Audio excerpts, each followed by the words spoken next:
All right, Stokastic, here we go. It's your old pal Emac getting ready for a little Saturday night basketball here with the association. I can't wait to find out what sort of shenanigans happen tonight because, hey, it's a Saturday in the NBA. This has now become pure tradition. It used to be Sunday against NFL. They would do dumb things when no one was really paying attention.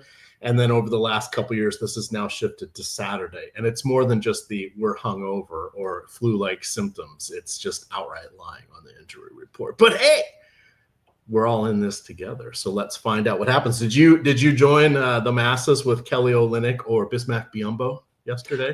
I got swapped off of it. Thankfully, got down to like 25, which is basically with the field anyway. But I ended up like with 25%. Had a profit yesterday, which I was pretty stoked about because I was like, I don't see how this is going to happen. But the Sims helped me get some balanced lineups, which I think is always going to be a positive. And mostly had the pieces okay. Not really any real runs, anything close to first place. But look, that was a tough slate yesterday, as we always talk about here in NBA, and in particular when we're doing these live before lock shows. I think people get stressed about the constant moving pieces and stuff like, oh, I don't know Olynyk status before it locks. And, I hate that stuff too. Like, I love having my lineups pre-done. If I can do them before the show, before we're on here, even better. But, in the NBA, that just doesn't happen. And you kind of, if you're playing the sport, you got to be willing to adapt. And once you see Olynyk wasn't starting, flock off, run off that boat because he is, that's the NBA for you. Guy doesn't start, you have to lose all confidence immediately, especially this year, I feel like, more than ever.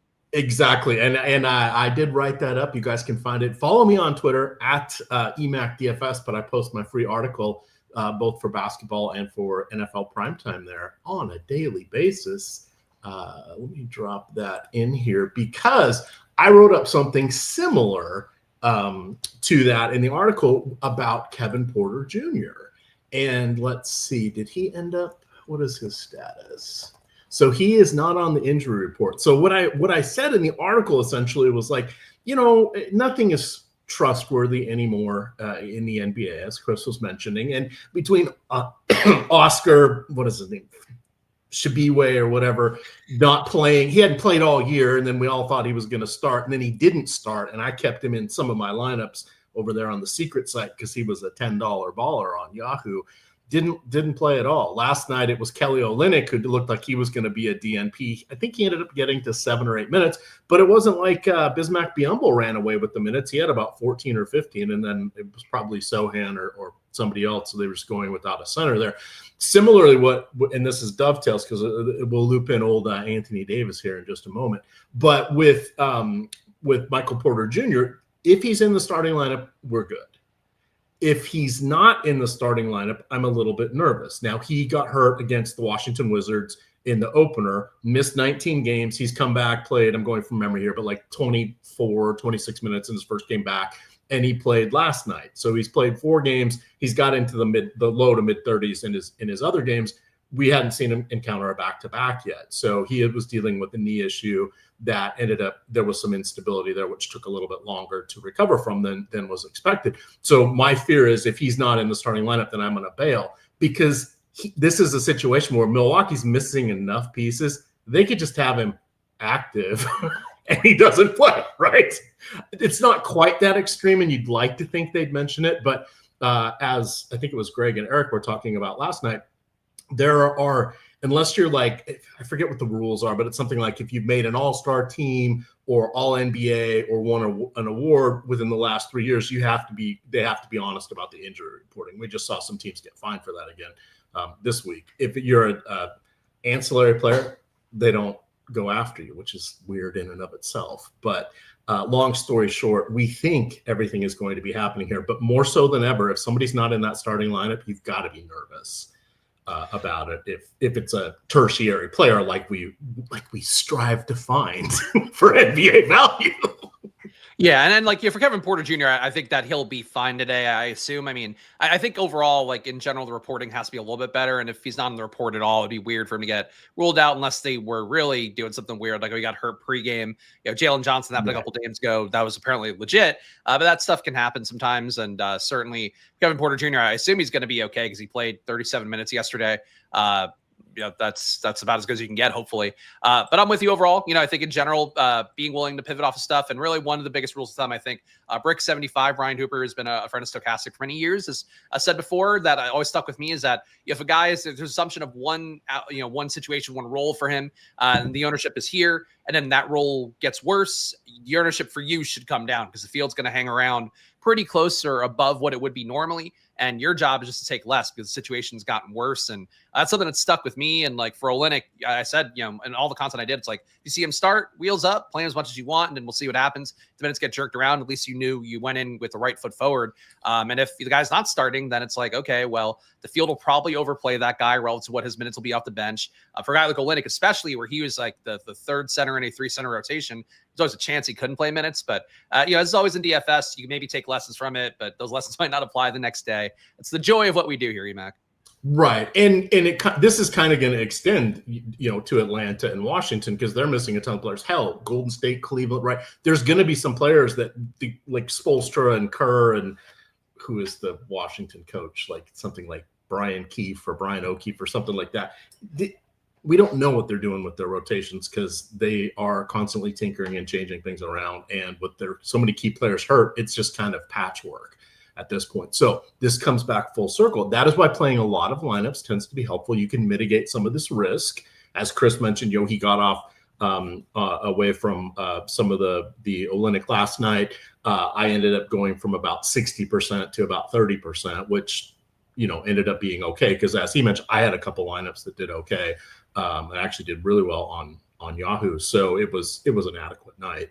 Profitable, covered for my crappy lineups on DraftKings. But it's one of those where don't assume too much risk, right? Because there's always we would all be patting ourselves on the back if either of those guys had smashed off the bench. So there's a lot of slates. There's a lot of uncertainty.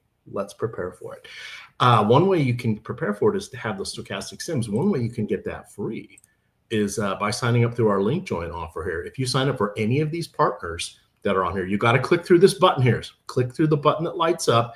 But I'm guessing most of you are not on Sleeper, Better, Fanatics, or Onyx. Each one of these that you sign up for through our link, once you make your deposit, and you get their deposit offers, by the way, on top of our little gift to you, once you have settled your first screenshot, your first bet, your first DFS lineup, depending on what kind of a site it is, take screenshots of that, send that with your welcome email to support@stokastic.com, and we will get you full access sims of any sport of your choosing for 1 month. Sign up for multiple of these. You can stack it. You could get the rest of, sign up for 3 and you get the majority of the rest of the NBA season. Sign up for 2, you can get yourself through most of the NFL season. This is a great, great deal. These are constantly changing, and I have a feeling Onyx and Fanatics may be going away soon. So these aren't going to be here forever. So jump on in. Onyx is in over 40 states now, including Florida. So not a bad way to go. Not a bad way to go. All right, let's have some fun here. We did a little diatribe, so we're going to go just jump into our analysis. We're going to quickly hit game by game here. There's only one game that's tipping off at 7 o'clock, but it's an important one. It just means we probably won't get too much news throughout this. So we'll try to go quickly through this as we can and save 15 minutes or so for strategy and other questions that you guys may have afterwards. But we have Atlanta and Washington, the only game tipping off at 7 o'clock. No Kristaps Porzingis for Atlanta. Washington is going to be without Trey Johnson. Chris Middleton is not playing tonight. Alex Sarr is out. He's still dealing with his injury issue. Tristan Vukcevic was questionable. He is available to play tonight. We are probably going to see Marvin Bagley Jr. draw another start, but he and Vukcevic will be sharing that, the pivot position there. This is kind of a fun game because it's Washington and it's Jalen Johnson, who had a triple-double in the first half last night. Chris, were you aware of that? Yeah, I did see the alerts come through many times through social media yesterday. And if you could do that versus Denver, you would think that you could do that even faster versus Washington. But Jalen Johnson, overall, your big rate winner from not having Porzingis out there. Obviously, still no Trae Young as well. And that does mean that overall, Jalen Johnson goes to about a 28% usage rate, 36% assist rate, rebound rate holds steady. For today, on the year, he's at 1.4 fantasy points a minute, but accounting for this matchup, who's unavailable for the Wizards, I am at 1.64 fantasy points a minute today. I would say for Jalen Johnson, I feel like we had the same spot for him a couple weeks ago, and he was also mega chalk, and he underperformed pretty meaningfully, if I'm remembering correctly. But that doesn't matter. It's one game. And obviously with Washington, the big things you're looking for is it is one of the worst defenses in basketball. I think might now be currently the worst defense in basketball. Again, up 124.5 points per 100 possessions. They play a little bit faster than the Hawks as well. So good stuff there. They allow crazy shooting across the floor. So a guy like Jalen Johnson, who can put up a triple-double in assists and, get those 10 assists in the first half, rather, the fact that it's easy shooting against Washington should be good for him. For Jalen Johnson, it's a lot of ownership. It kind of feels to me like Austin Reeves yesterday, where you lose some flexibility. Playing this guy up front, if you get anything that happens weird, if somebody gets ruled out and there's great value that opens up, you're maybe not going to be there as much. But a guy who could put up a triple-double and a half playing Washington back-to-back sucks, but the total is still great for them. So I think you just play Jalen Johnson a lot. I have him at 85% right now. I think I'll end up 75 to 85, and I'd be fine with that. Yeah, I'm going to cap him around a similar level just because it is the back-to-back. He did miss the game earlier this week with, I forget if it was calf. And I see in chat, who was mentioning that? The Trojan Grant. I wonder if he went to USC like you did. He says these NBA players are so weak, blah, blah, blah. Yes and no. They are playing at a pace and on offense, and I know we don't think they play defense, but with everything the offenses have learned over the last 15 years, it's all about moving the ball to space, and you're constantly moving and changing. This is way different than the ISO ball and the pick and roll and the two-man games that dominated the late 90s into the mid 2000s or 2010s. It's way different than the 80s, where it was one or two people moving around and everybody else just kind of standing there a lot of the time if it wasn't a fast break. It's changing a lot of things, and we're seeing this with soft tissue, the extended playing time, more teams making the playoffs, people making longer runs, et cetera, et cetera. It's sort of like the inevitable Tommy John surgery is what this appears to be shaping up to be, that people are going to injure Achilles and calves, which is terrifying. But it is what it is. So not only did Jalen Johnson have the triple-double in the first half, he had the second fastest of all time. Got to do it in front of the all-time leader, Nikola Jokic, who about 7 years ago did it in like 14:22. Johnson did it last night in 16 and a half minutes of playing time. So pretty interesting here. Corey, I will get to your super chat, I promise, just not for a few minutes here. Other things that we like from this game, Nickeil Alexander-Walker and Dyson Daniels have both upped their responsibilities and both on offense, and they're both defensive mavens. But without Trae Young in the picture, we're seeing Nickeil Alexander-Walker proving that he's a phenomenal scorer. This is crazy. I don't know if phenomenal is the right word, but he's made quite the jump from his days in Minnesota and New Orleans and Utah and wherever else he played. You've got Dyson Daniels getting some assists. Those guys are interesting. Everybody else is appropriately priced. And for Alexander Walker, and I think you're short selling him a little bit because he did adapt to be more of like a 3-and-D guy in Minnesota. But like when he was on New Orleans, like he had like a 70 fantasy point game at one point. Like he used to light it up. But you're right that now he's like the most efficient version of himself, where he's got 61% true shooting overall without Porzingis and Trae Young, over 25% usage. Definitely not quite as good of a role as Jalen Johnson, but I think Alexander Walker, I'm getting him with the field's 10% ownership. Definitely, again, nowhere near as close to Jalen Johnson. But if you are going to fade Jalen Johnson, considering Alexander Walker, considering Okongwu, considering Dyson Daniels more is a decent move with the field, not really there projection-wise. But I didn't get those guys in terms of the sim. Okongwu at 8K, just can't really get there. My projection is a little bit lower than Stokastic as well. But even with Stokastic giving him 38.9 points at an 8K salary, you're not going to get him a ton. Dyson Daniels a little expensive as well. The big issue is, I think, for the secondary Hawks, they're priced now for that game with no Jalen Johnson and no Porzingis earlier in the week, where like all these guys projected for around 40 fantasy points had a ton of ownership. But now with Jalen Johnson back in, you have Porzingis out, so they look a little better, but they just don't look good enough to play at these price tags. And I think there might have even been the pricing algorithm an assumption that Jalen Johnson might not play today. So if for Atlanta, I think it's mostly Jalen Johnson, but just theoretically with how projections work, if Jalen Johnson falls short, it likely means the Hawks somehow lost to the Wizards or he played terribly again against them. Or it could mean that Okongwu, Alexander Walker, Dyson Daniels, Reza Shea, I suppose, those guys all exceeded their projections meaningfully. So I think there's valid plays, even though it's mostly Jalen Johnson here.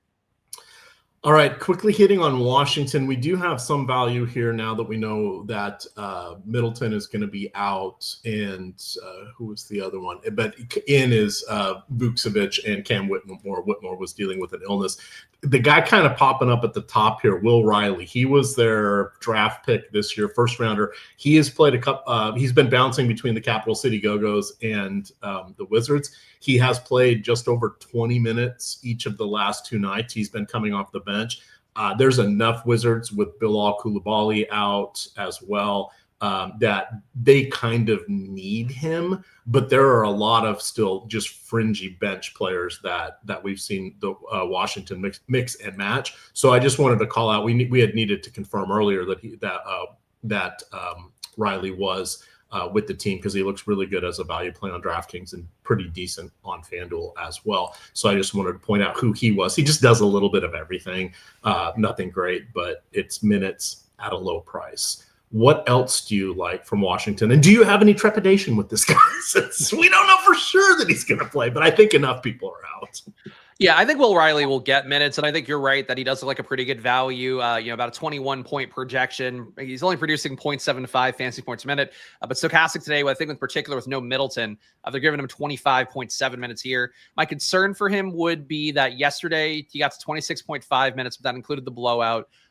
Cam Whitmore, I think if he plays better, they could be competing for the same swath of minutes. And that's always one of those things where if you get the guy, like what's an example? Sam Hauser for Boston earlier in the week, where it's like, okay, this guy is okay. He's starting. He's in the mix, but he doesn't necessarily do anything super great. He's not a guy that they need to get out there. The Will Riley, I guess they have some investment in theoretically, but they don't need to get him out there right now. And then you could pull that guy, bring somebody else in who fits the lineups a little bit better, if it's what you're trying to get, defense, 3-point shooting, whatever the case may be. That could lead to Will Riley not playing enough minutes. And at that point, you're talking about a guy scoring 15 fantasy points maybe, and then he's not going to do it for you. But I think he is playable here. I'm getting him right now, and about 34% of my lineups fields at 30. I don't love being above like crazy, but being around it a little bit above, I think that's fine. The Wizards overall, I think, look pretty good. You got a spot versus Atlanta here, who is league average defense, but still not a terribly bad total for Washington at 114 implied points. And yeah, you have, like Emac mentioned, no Bilal Coulibaly. You have no Alex Sarr. Bagley certainly priced up for that situation now, but I feel like the wings, Emac, seem to stand out the most to me, where Keyshawn George, I'm getting at 20%. Champagny, I'm getting at 33. McCollum a little bit light on, but I think his projection looks okay at about 33, 34. Vucevic getting as a semi-value at 4K. He is nowhere near Clint Capella, who should have all the center run he wants for Houston. But I think he's, a tier behind that. This game is really, I think, a great first game to have, unless, other stuff opens up and makes this game look worse.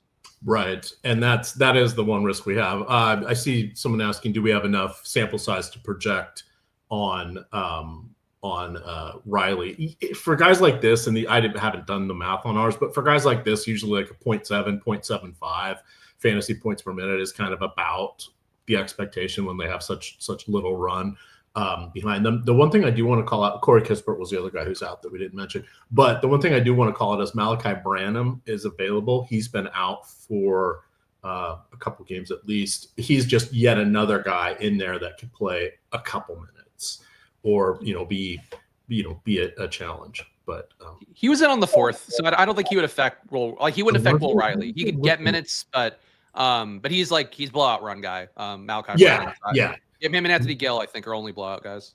No, that makes sense. Maybe that was. No, you're right. Well, he did play on the 4th and the 2nd. So my mea culpa, my bad. But just saying, who the hell knows what's going to happen with the Wizards? But we're going to take some risks here, I think. Anything else from this game? No, I mean, I think we covered most of the guys. I'm most above on Keyshawn George, definitely getting the most exposure in the game to Jalen Johnson, but getting a good amount of Champagny, good amount of Will Riley. Jameer Watkins picked up the start last time for Washington, did nothing out there. He's got really nothing showing in the underlying rates, or at least Will Riley, like Emac mentioned, is putting up that, that average 0.75 fantasy points a minute. Jameer Watkins has been down at 0.6, and that's with shooting really well. So I don't know, that's going to get a whole lot better for him, but lots of like in this game for sure. I think you can kind of pick your poison. All right, let's go to Golden State and Cleveland next. A ton of players missing from both sides. No Jared Allen, no Lonzo Ball, no Sam Merrill. That is most of the Cleveland guys. On the Golden State side, no Seth Curry, no Steph Curry. No Jimmy Butler, no Draymond Green, no Al Horford, no DeAnthony Melton. So, yeah, this one's going to be fraught with peril because we may see some players, we don't know their names or recognize who they are at this point, but Darius Garland is available. So a shout out to him. What do you like here on the Golden State side since they are the visitors? For Golden State, I'm not loving a lot here. I think the most appealing play, and it's weird, Golden State, you're getting Butler out, you're getting Steph out, you have no Draymond, but really nobody's produced well with these guys off the court this year. With the guys nobody's on the produced court, well with them on the court either. So yeah, I was gonna say the same thing. Like nobody who's available tonight for the Warriors has produced over 1 fantasy point per minute this year. Like it's an aberration of a team right now in terms of just like things you don't see very often. I think Pat Spencer, I feel the most comfortable with, but the field will as well. He's had some good days lately, but he does seem to earn minutes whenever there are these skeleton crew games. You guys remember a couple of weeks ago when Will Richard was super chalk.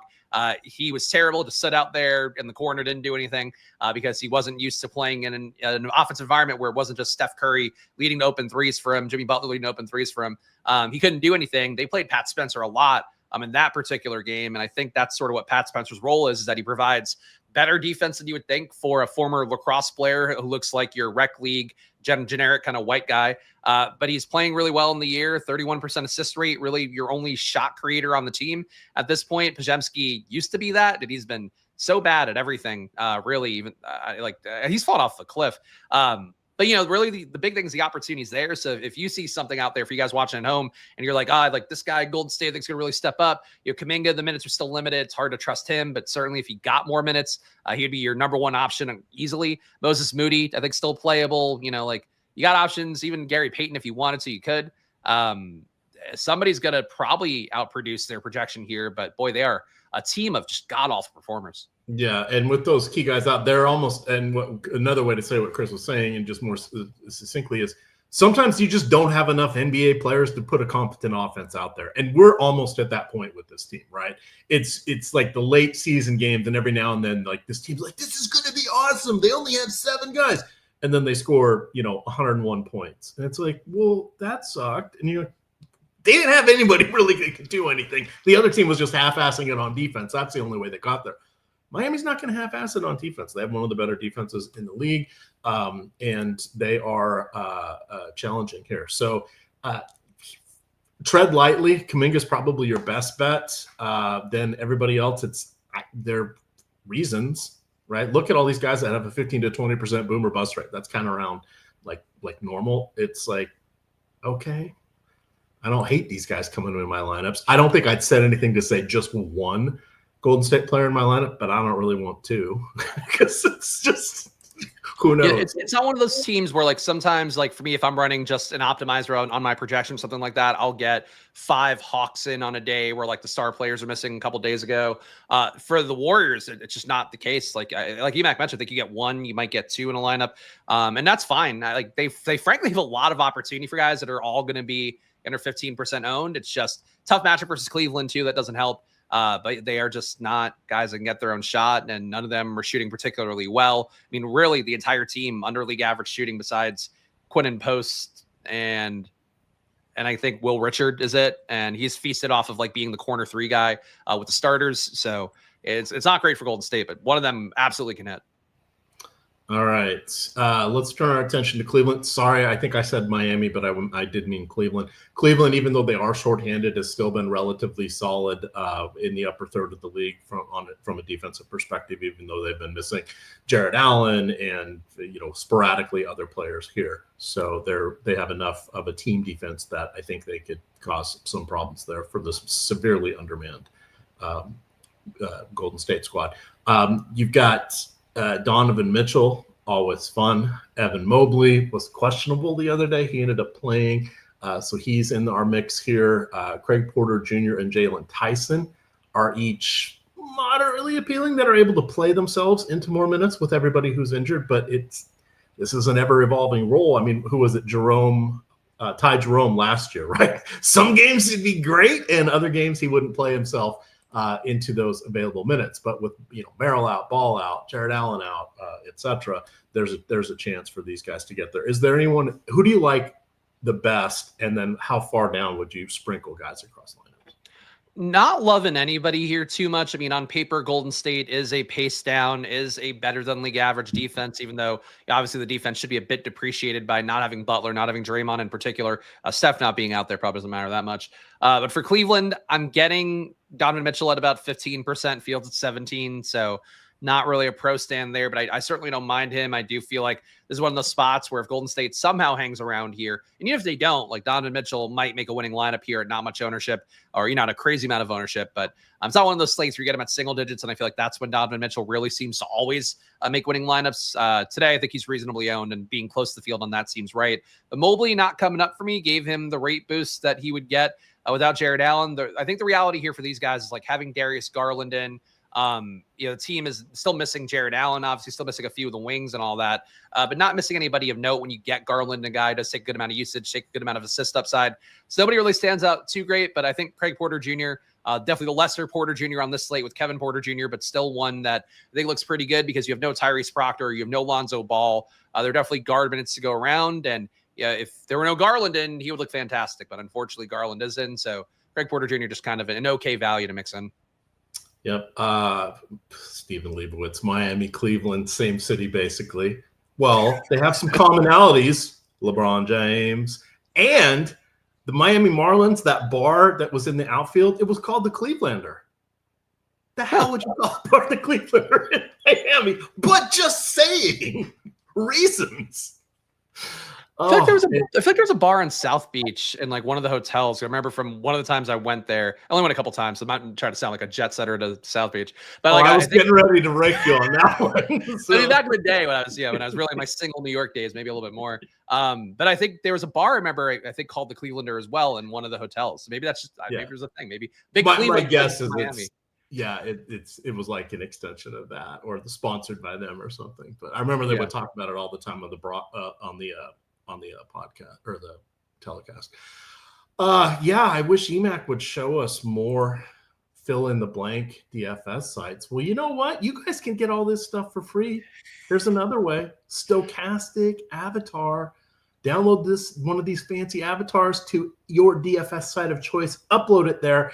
Use it as your avatar. Finish top 3 in any contest with at least 5,000 people. That's first, second, or third. You can have a 3-way tie for first, but not a 50-way tie for first in showdowns. Top 3, you get what it is. 50,000 entries need to be in there. No dollar limit. Can be as low as you want. All you got to do is take a screenshot of your winning top 3 entry with that Stokastic avatar visible and send it to Stokastic HOF and Stokastic on Twitter. Also shoot a note to support@stokastic.com so we do not miss that, and you will qualify for a free month of Stokastic. You can also get multiple levels of this, including if you win it 3 times in a year, you can get a full month of all access sims. So pretty good deal there. We're gonna avoid selling things for a little bit. If you guys start hitting that like button, we'll avoid selling things. If you don't, well, Tom's sending me messages saying sell. So here we go. We also got the projections update too for anybody waiting for Miami, in case, because there's a lot of Miami guys that got rolled out that are not primary pieces, but all the secondary guys are out. All right, let's. Is that our next game coming up on the list? No, we still got Milwaukee at Detroit. Tobias Harris still questionable with the sore ankle. We know AJ Green is out. We know Kevin Porter Jr. is in. What do you like here from our Milwaukee at Detroit? Milwaukee side for me, I am certainly still mostly a Ryan Rollins defender here. I think he's been good on the year without Giannis. That said, we did see Kevin Porter Jr. play slightly more minutes than Rollins yesterday. Both guys around 35 and change, but Tobias Harris officially out now. Oh, okay. Well, there we go. So that's going to matter a little bit. But yeah, for the Milwaukee side, at the very least, not impressed by the total here, 105.5. This 2-guard lineup here with Rollins and Kevin Porter Jr. did quit itself pretty well last time versus Detroit earlier in the week when Giannis got hurt, left. Then we had these 2 guys playing decently. Bobby Portis played okay in that game as well, if I'm remembering correctly. So, they did show it against Detroit, but boy, it does seem like this is a Milwaukee ass-kicking kind of line here with a 12.5-point dog. I'm in Detroit, but I think you're going to get a lot of Kevin Porter Jr. I'm getting 55%, Fields at 68. I think if you want to go with the field, that's fine. But I'm a little bit lower in my projection, even though he still looks fantastic. Stokastic has him for a 40-point projection. I have him for 38. Don't really have an issue critiquing that. Actually might be higher now with AJ Green out. But Rollins, I have around the same projection, a little bit higher than Kevin Porter Jr. He's expensive, though. KPJ is not priced up. If I had to guess when the algorithm kind of takes hold next week, we'll probably see Rollins and Kevin Porter Jr. around 7 to 7,500, probably more like 7,500.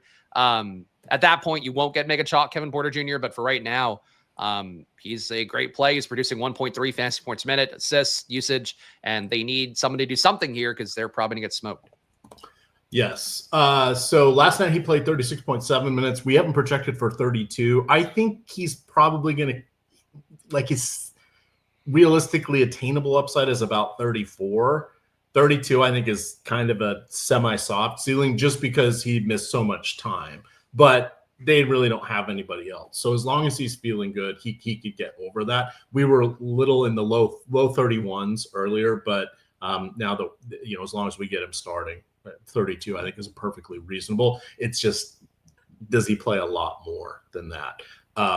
Otherwise, everything you said, I got nothing to add on the Milwaukee side, other than Ryan Rollins has been outstanding.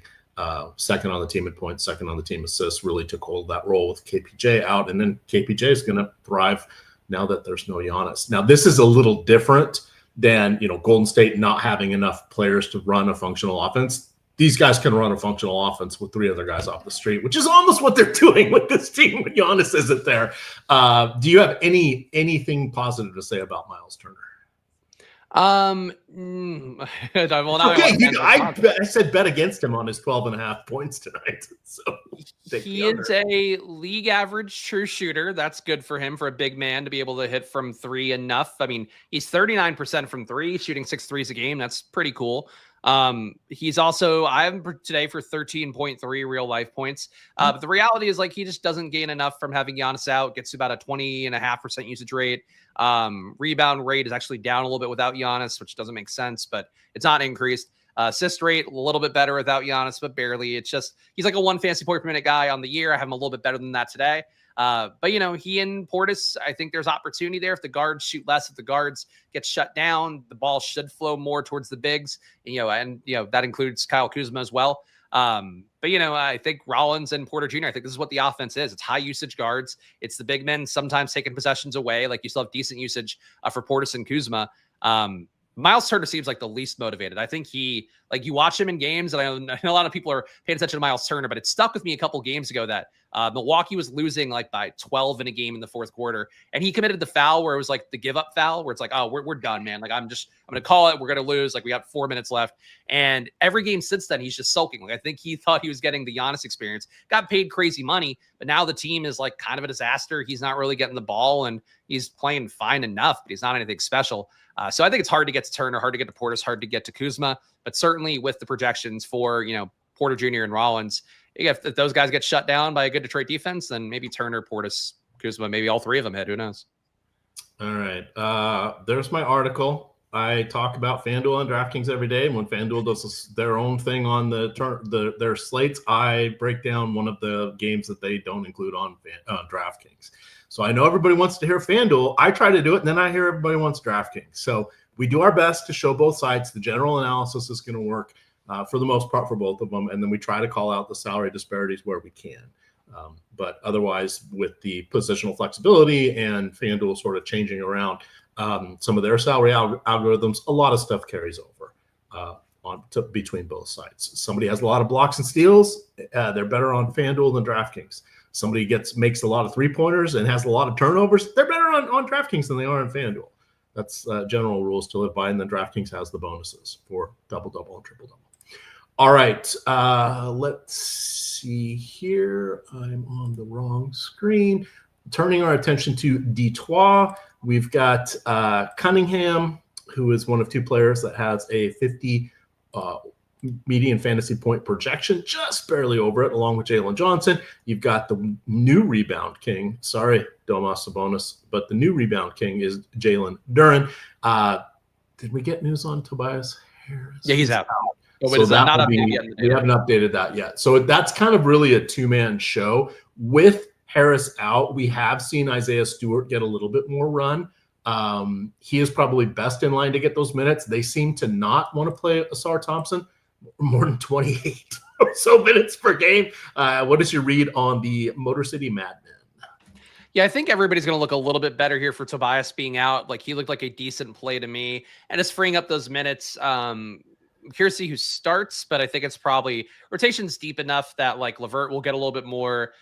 Ivy might get a little bit of a trickle down. Like Emac mentioned, Asar Thompson probably can't get a ton more minutes, but he does gain some opportunity on the court, and I'll give him a rate boost. But I think Cade looks okay as your pay up option. I'd rather, I think, not pay up for him if I can, based on my projection being a little bit lower than Stokastic, but my data does favor Duren. I think the general market data favors Cade. Certainly you can't go wrong with Cade, with him having basically all the usage he wants. It's just 32% usage on the year. It's like, it's not as high as some of the other guys that you're paying for normally to get over 10K. So for Cade, it's always been a thing that kind of knocks him down for me. But having Tobias out, I think everybody's going to look a little bit better. Duren, though, looked like a play for me in the data with Tobias still in it. So I think with Tobias out, Duren's going to come up enough here that he'll be a guy that I get maybe 20% of. Fields at 5 right now. So not a great spot for to trade on paper. These guys, even with Tobias out, I think they're kind of priced appropriately for the situation.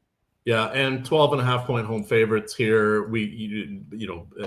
Milwaukee on a back-to-back, no Giannis. That could be the other thing that curbs minutes for Kevin Porter Jr. The game's just out of hand. They'll probably empty the bench. The one thing I wanted to add in on Miles Turner, he does obviously this year's the only year he's played with Giannis. He goes from like 0.77 fantasy points per minute to like 1.02 when Giannis is off the court, but his minutes don't really change when Giannis is off the court. So he gets a little more efficient, but it's really, is he sinking his threes and is he actually getting rebounds? Because he is one of the weaker rebounding forward / centers there, along with PJ Washington, Jaren Jackson Jr., et cetera. Next game, the Clippers at Minnesota. Minnesota's favored by 9.5.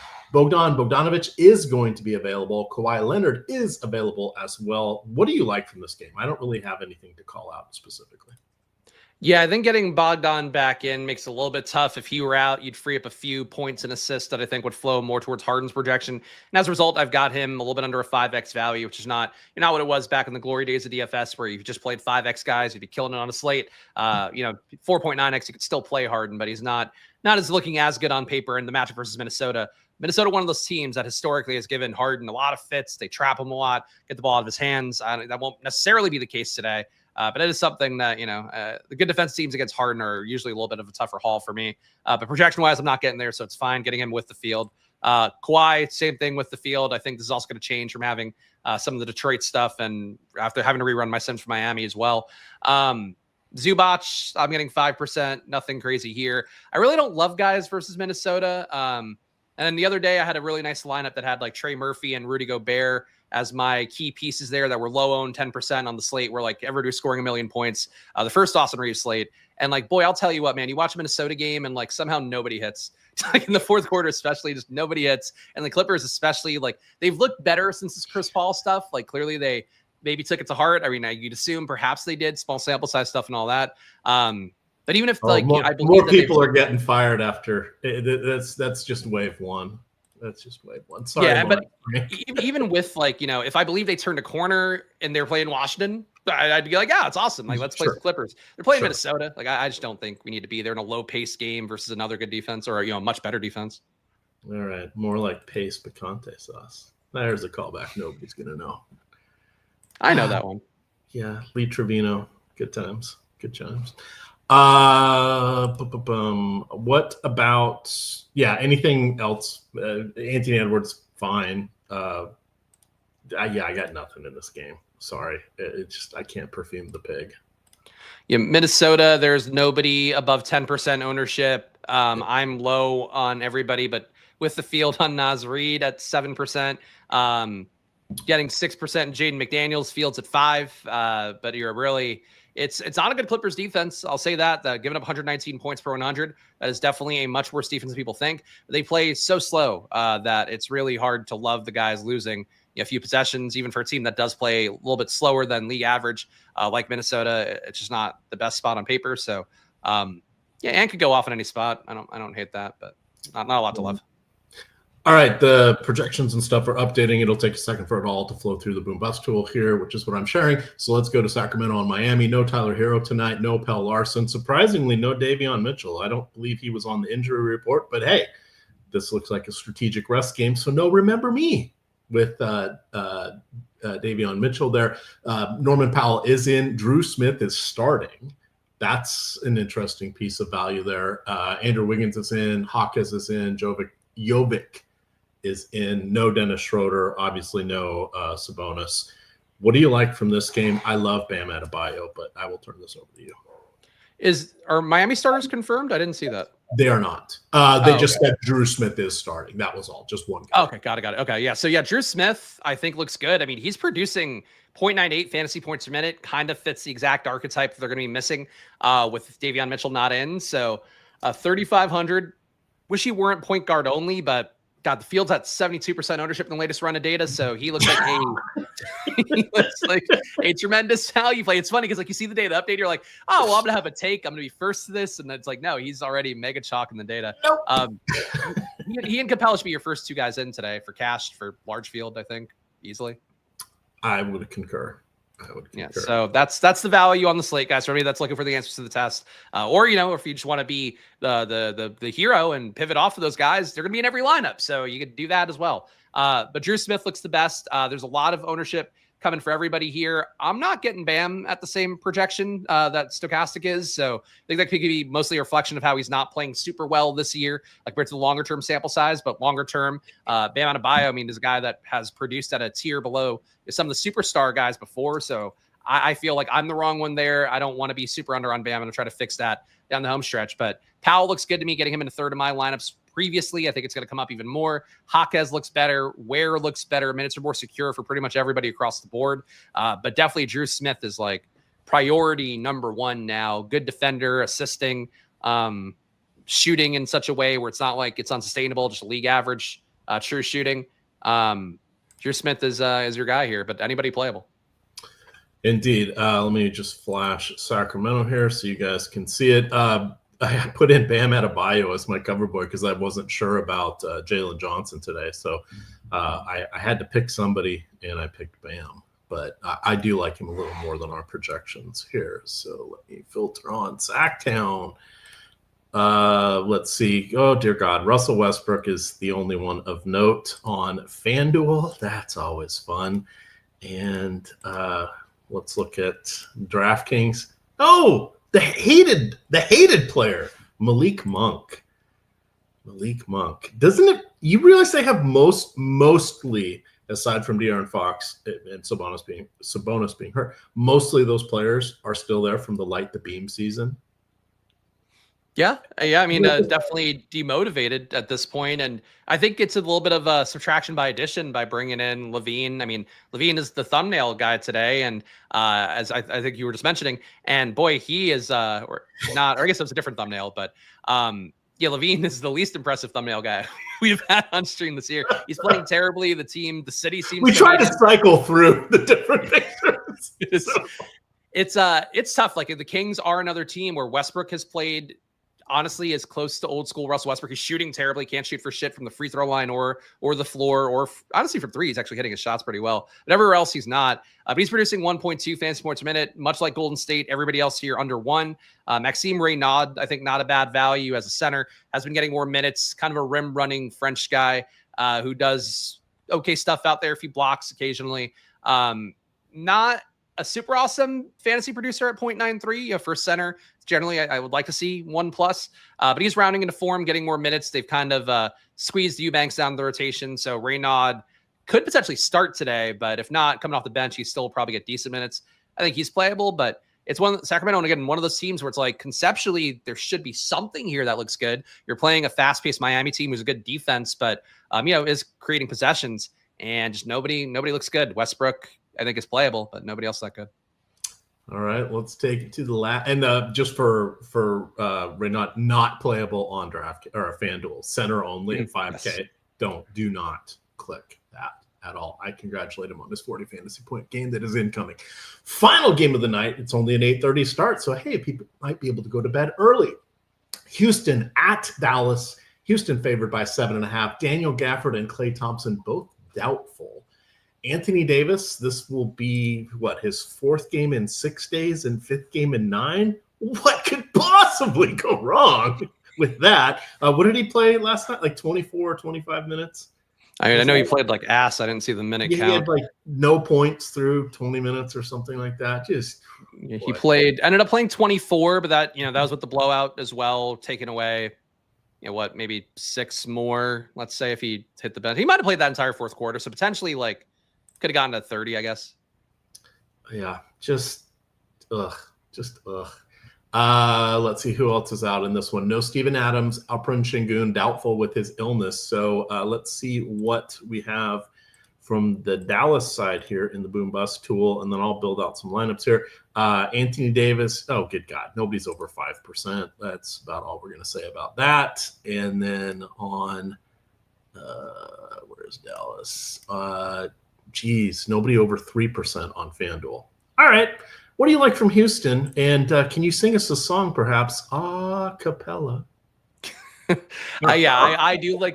I'm much like the old Carmen Sandiego show. I'm gonna be rock a cappella today. Rock capella, that was it. Hit it, rock capella. Yeah, they did. That's Mbop by Hanson, but it sounded similar. The Carmen Sandiego song. Clint Capella looks awesome. He's putting up 1.1 fantasy points per minute. Yesterday with no Şengün, he played every big man minute that Steven Adams did not play. So perfect spot you're looking for a guy who should step in and start. A little more usage increase for him as well. He does go to 17% usage without having Şengün on the court, which they don't play a ton together, but they play enough, I guess, that he's deferred a few shots over the course of a year. Doesn't really matter, though. For Capella, you're getting the blocks, you're getting the rebounds, you're getting him being out there, rim running a little bit. He looks awesome to me. Stokastic does have him a little bit lower in their data, but even at a 25.5 point projection, you're getting him in half your lineups. He's looking more like a 95% play to me. I'm going to rerun stuff, I think, with Drew Smith. That might move it a little bit. But I like Capella a lot here. And again, if I'm just hand choosing stuff, Drew Smith and Capella would be the first 2 guys I would put in. And then besides him, Durant hit yesterday. Greg and I were on Live Before Lock. We went head to head with Kevin Durant and Amin Thompson, nukes of the night. Amin Thompson got the usage, actually had the same amount of usage, I believe, as Durant. Might be a few percentage points lower, but it was they're both above 30. Amin Thompson sucked. Kevin Durant went nuts. Got a few steals and blocks in that game as well. But Durant's going to be the chalk today. I still think Amin Thompson is a valid play. The guy's put up a 30% usage rate going back to last year with some of the key Rockets that are out. Guys like Şengün, obviously Van Vliet out the entire year, Tari Eason, all of that. So I'll be heavy on Amin Thompson. We'll be 2x the field on him. I'll be close to the field on Durant at his 43% ownership. And Jabari Smith, I'm also getting at 40. I think that might move a little bit from some of the value opening up. But Jabari Smith, a decent mid-tier option. And frankly, Reed Shepherd, not bad either, a point guard, shooting guard, though I think he's going to come in less because of having Drew Smith be a kind of must click at this point at point guard. All right. Real quick here, Corey Shea has been patiently waiting. We've got the news that has changed the slate now with Drew Smith in there, mixing him with Drew Holiday. We've got 3 contrarian pay-ups and 3 contrarian values is his request. So I got the Boom Bust tool up here, and this is the best way to find this. You can see what who's positively leveraged. So I mentioned I like Bam Adebayo on draft, and this is for DraftKings. I like Bam Adebayo. Norman Powell, I think, is solid. Mia on Vucevic, but that is your cheapie. Capella in there. That's going to change. Field's going to get to there by the time we do the next ownership run. But I think your spends would be Adebayo, Rollins. I like Bagley as a cheaper play on DraftKings there. He's not as cheap as he was, 10 days ago, but he's still reasonable. And I think I like Duren. We talked about him. I think we're a little light on Duren. I will have no issues going well above the field. I'd go to 25% on Duren. Do you have any thoughts on that? Yeah, I like Duren as well. So we could save some time and dupe on that one. I'll go Amin Thompson for my pay up as well. Again, I'm getting him above the field. Not sure how much I'll be above the field, but I will definitely be above the field. The projection I have for him, which is definitely a little bit more aggressive than what Stokastic has, which I always want to point out. But I do like Amin Thompson, the data and the underlying rates with all the Rockets missing. I mean, Durant's definitely well enough owned. Jabari Smith is not a pay up. There really aren't like pay ups on the slate. I don't mind the Harden and Kawhi group, I guess, if those guys count as pay ups. I mean, Harden definitely does. Maybe Anthony Edwards instead of Kawhi. Like, I'm not really playing a lot of these guys. It's just, the question is kind of specific. We're supposed to give. Yeah. Let me see here. Is there anybody you're afraid of being under on tonight? I'm not sure yet because I'm just trying to get everything in right now. Actually, just think did I get an exposure on here? Let me see. No, I mean, I basically have like a locked Clint Capella, 90% Drew Smith, getting Jalen Johnson a lot, getting Amin Thompson a lot, getting Durant a lot, getting Porter Jr. a lot. My Ryan Rollins might have come down. Yeah, I've only got a few entries with Ryan Rollins. I like Ryan Rollins enough here, and I do think whenever the field is so heavy on Kevin Porter Jr., just taking the other guard who's going to play a similar amount of minutes is not a bad thing, but they might just get blown out. But I love Ryan Rollins, so I'll defend Ryan Rollins here. And Bam Adebayo too. I'm going to be low on Bam, and the field's going to love Bam. All right. The guy we didn't mention is Ryan Ryan Nembhard, the younger one for Dallas. Dallas point guard situation is such a mess, but what are your thoughts on him? Let's see. Nembhard. I got him as a 5x value, which is fine. The big thing for me and the biggest issue is that, number one, it seems like his assist rate's a little bit unsustainably high. He's at 40%, and he would be better than a lot of really great, lead ball handlers in the NBA if he were to hold at that rate. So that seems a little bit elevated. He's also been shooting unsustainably well at 65% true shooting, including 52% from three. All those numbers are going to trickle down a little bit. But my guess, and he's even with all that stuff running well for him, he's still only a 0.9 fantasy per minute guy.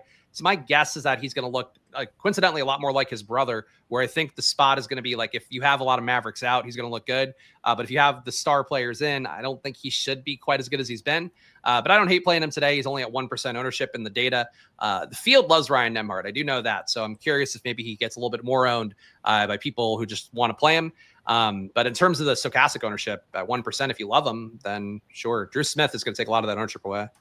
Yeah, it's a really interesting spot for him here. All right, I'm quickly uploading some lineups. I'm going to kick off another run here so you guys can see what we got. Let's do favorite custom amount. Oh, I don't think I'm sharing the right screen, so let me kick that off and I will go to the right screen here. Sorry, I got a little lost on time there, folks, but this is the challenge you get when we're trying to, play with positive ROI. Unfortunately, we have these Stokastic sims in our corner, but doing that while on shows can be a little bit tricky at times. Okay, let's do that. Let's save that.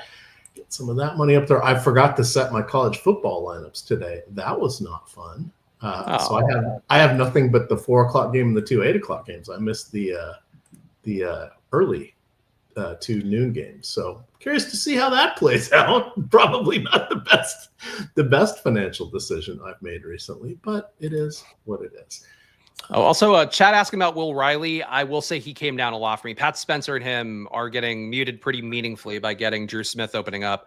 Again, Drew Smith and Clint Capella are in almost every lineup, so that's the value I'm kind of rolling with today. But field's rolling with that too. So if you like Will Riley still, you can. But you have a starter now who's playing better fantasy point per minutes and also as a point guard, like not that he's like going to lead ball handle all the time, is Drew Smith. But that guy should just always be a better play than a Will Riley type. All right, let's share the right screen here. I'm going to do quickly my FanDuel lineups because we have 5 minutes. So for the FanDuel crowd, here you go. For the DraftKings crowd, come on. 99% of what we do is DraftKings. You'll get there. Or you could get here with the free Stokastic opportunities via the Rocking the Stokastic avatar or the link join and a variety of other ways to get some good deals here. So we try to look out for you. And if you guys missed out on those, the other fun Cyber Monday and Black Friday deals, shame on you. So building this out to 5,000, put it halfway between marquee and low stakes. I'm going to go 15% the first, and we are going to run this. We got 5 seconds left, or 5 seconds. God, that would be horrible. 5 minutes. Everybody panic. You only have 5 seconds when you hear this. All right. I like to set it on 2 uniques when I'm doing my 150 lineups over here for FanDuel. Let's see what that does. Drew Smith. Drew. I'm just going to kill me all day. What did you end up putting him at as a maximum? I didn't put it max. I just got him at 87. Okay. Well, I'm going 80. I graduated. My year of my graduation, 1989. Clint Capella. I think 70 is good. I'm good with most of the rest of these. That's a little bit rich there for Kuzma. Let's put him at 45. I'm well above the field on Bam, well above the field on a bunch of these guys. It's a little lofty there for Justin Champagnie. I'm going to go with 30, and then let's see what Will Riley happened to go to. So I did not get any Will Riley. So I want to. He went down so much from like Drew Smith was literally just the better play in the data, I think. So that doesn't mean Will Riley is a horrible play, but he's not going to be in a ton of things here. So I'm going to put a 25% ROI boost, unfavorite, refavorite, and see what happened there to Riley when I did that. So I'm now getting him 1.3% of my lineup. So ham fisting this one with 2.5 minutes to go because he is in the first game. I'm going to put him up to 50% ROI boost. But again, because he's only on 5% of the field here, I may not get that much. Let's look here. Riley got him up to 1.3%. Oh, let's do that one more time. That sometimes maybe good, sometimes maybe not. 16%. You know what? This is the Vaya con Dios method. I'm going with that. 3 times the field. That will be my hedge there against our friend Drew Smith, and I'm just going basically nothing but Capella. It looks like in my top 100 lineups. I'm going to get this uploaded. Capella, have yourself a day, please. That would just be glorious. Hooked me up last night in my best lineups. Hopefully we get a reprisal of that. And am I going to get my uploads in? I should. Oh, yeah, I overtyped it. That was a cap, Dashi. I can show you what that is. He went in at 70%. I wanted him at 70. I didn't clear it out enough to get it to 70. I can either change that later or just accept it because at 3,800, that is another way of being above the field that probably differentiates me from some of the Drew Smith lineups. So I will go back and fix that later. But when you're in a hurry, you can see how that happens. But we are 90 seconds away from lock here. Anything you want to? Are you uploaded? Or are you good? Do you want me to? Yeah, I'm good. I'm good now. Yeah. No, I'm good. I'm usually used to rambling here. That final game is still a little bit interesting. I'm gonna look in. So here's the fun part. If you are not doing well in the early part of this, you should shift, or you could, if you wanted to, shift some of your Drew over to Nemhard and tweak a couple other things. You probably got till the 8 o'clock tip off there to do that. That would be one way. The late swap here is kind of interesting because it's one game, then 7:30, 8:30, and then 8 and one game at 8:30. So it's a pretty condensed slate, even though it is a reasonably sized player pool. But that would be the one thing I would call it. I know that's a question we get a lot. What would you backload for later, or what would change? And since we're not on playback and you don't have access to us live, unless you got us in Discord, if you're a member, which you can still get to us there, that would be my one call out for the night, is consider him as the wild card. As Chris mentioned, he's got to live to this lofty assist percentage. He's been converting almost every potential assist into an assist. Perhaps he has the Monstar ball, right? The gold ball, the magic touch. Some flubber. Flubber. Oh, Fred McMurray. No, nobody's going to remember that version. They're only going to remember the remake. Fred McMurray. I don't know that one. It was the black and white version. Well before your time. I didn't even know there was an original version of that, but okay, yeah, I know Flubber from the early or mid '90s. That's what it was. I'm bleeding just a little bit inside. Yeah, Fred McMurray. He was on My Three Sons. That was a popular sitcom, also black and white back in the day. Yeah, that hurts. They had Flubber and Son of Flubber. Flubber was basketball, I believe, and Son of Flubber was football. So, yeah, okay. Well, I'm glad he diverse. Like kind of like Air Bud. Flubber got to do some different sports. That's nice. Yes, Air Bud. Oh, I do remember Air Bud. What is the Air Bud back? I think they just casted like 2 dogs for the role, which just sounds like a stupid thing to say, but they did just cast 2 dogs to be the new Air Bud. All right, I got nothing. Let's go. Everybody play Air Bud. Let's call it a day. All right. Maybe I'm not even going to make jokes because we need to get on out of here. Chris has to get ready because his wife has a birthday tomorrow and he's trying to do nice things for her today. My wife also has a birthday tomorrow and I'm trying to do nice things for her tonight. So hit that like button. Wish us well as we try to not be that guy or that husband, and we will get on out of here. You guys can follow Chris on Twitter at Chris Spags. You can find me at Emac DFS, and of course, it is Stokastic over there on X. With that, gamers, good luck.